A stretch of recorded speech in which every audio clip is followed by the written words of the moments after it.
Hello again, everyone. I'm here for just a quick unboxing of a few things. This is 2 fountain pens and a new ink. The items on this left side I purchased from Vanness pens, and this was from Amazon. So I'll go ahead and get into here. So here it was the little thank you note that came with my Vanness pens order. And this new ink is Vinta Inks Serena. I'm going to go ahead and open that up.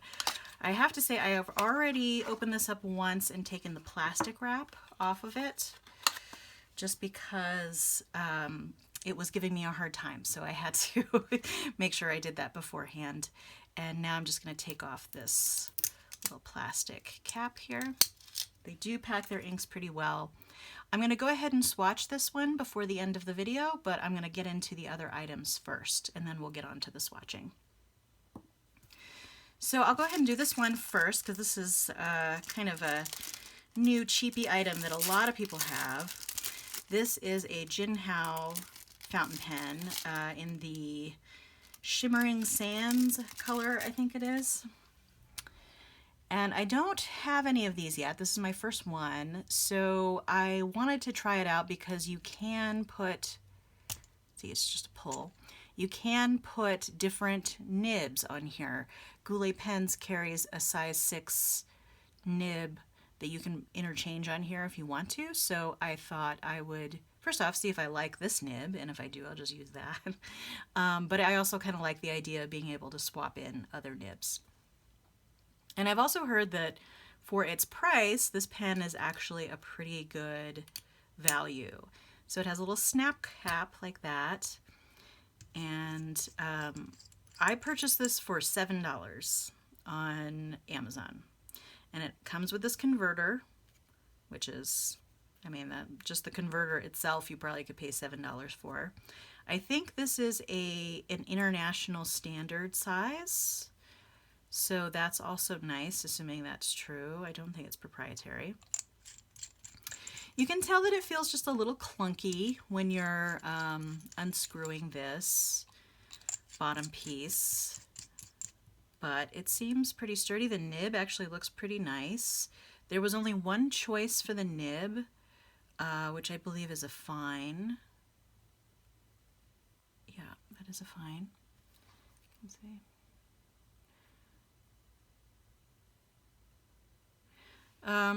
And it actually doesn't look too small for a fine, so we'll see. The cap actually seems pretty substantial. All right, I'm not going to ink this one up today, but I just wanted to open it and kind of look at the basics, and I'll probably do a follow-up on this one. Go ahead and put that over to the side here. Now, this one is one that I've only just recently heard about, Narwhal pens. They have them at Vanness Pens, which is where I got this. And it is it's a piston filler, which is my favorite kind of filling mechanism. So I thought that I would try it out. So let's see. I'm going to see if there's anything. It doesn't look like there's anything else in this box here. Yeah, and I don't hear anything under there. I think this is all you get. It does come in this nice box, though. I'll put that aside.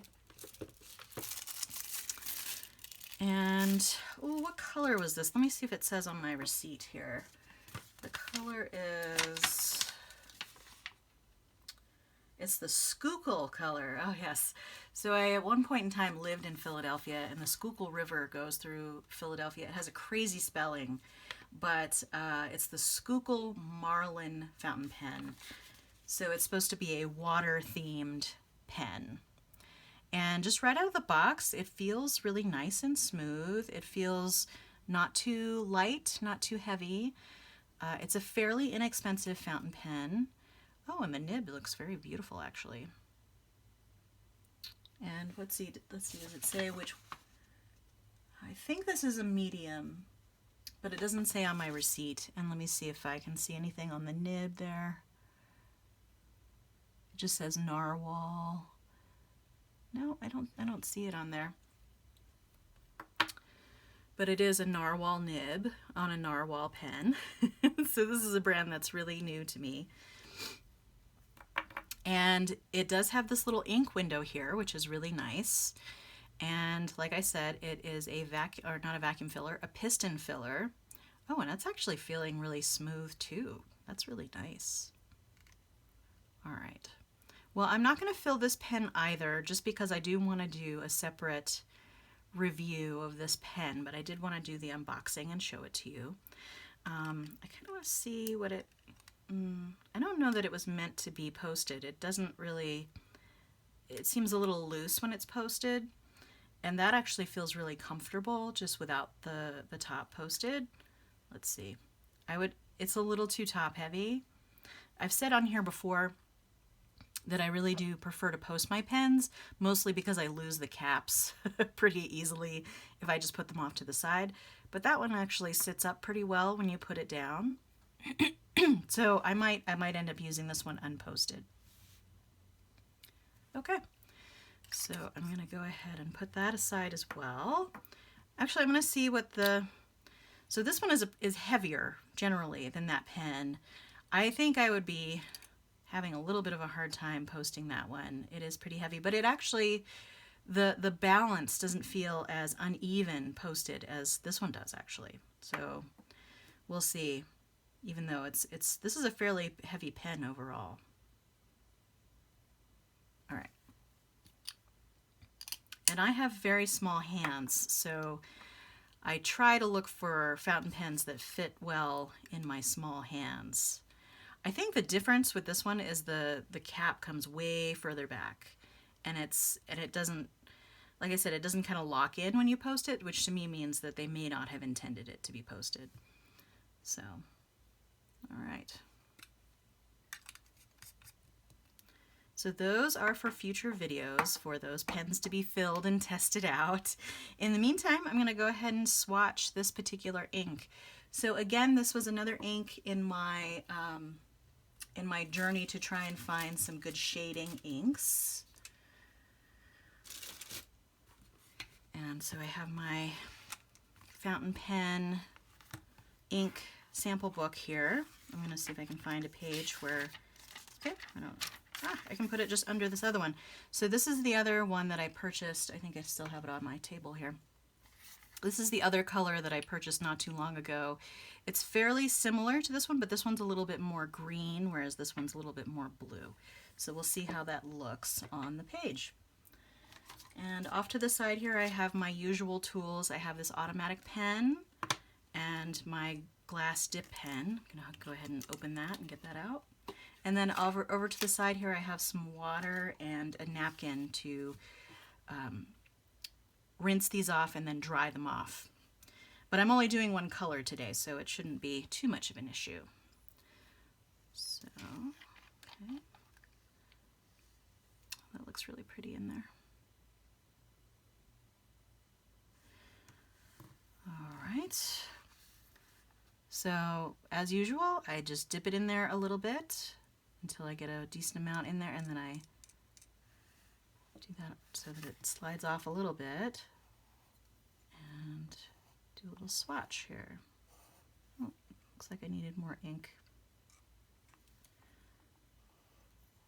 It's having a little bit of trouble.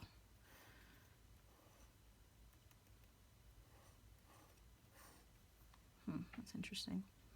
Can't remember if I had trouble with the other one as well. In the same way. There we go. I just needed to get flowing a little bit, I think.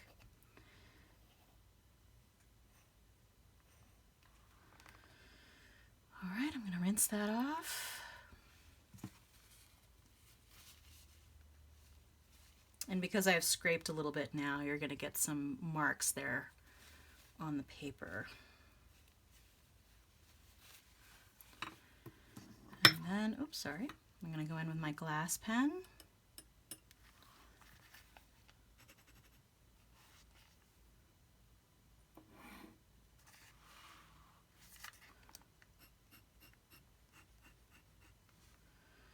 And this is Vinta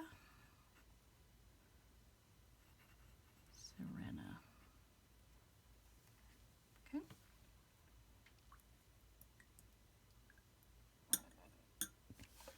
Rinsing that off and drying it off, and then I'm going to close the jar here.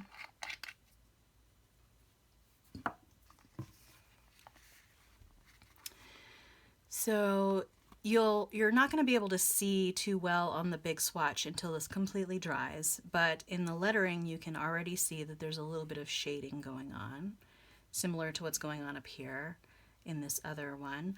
I'm assuming that this one will dry similar to this one, where you'll get these little splotches of different colors that are in the ink.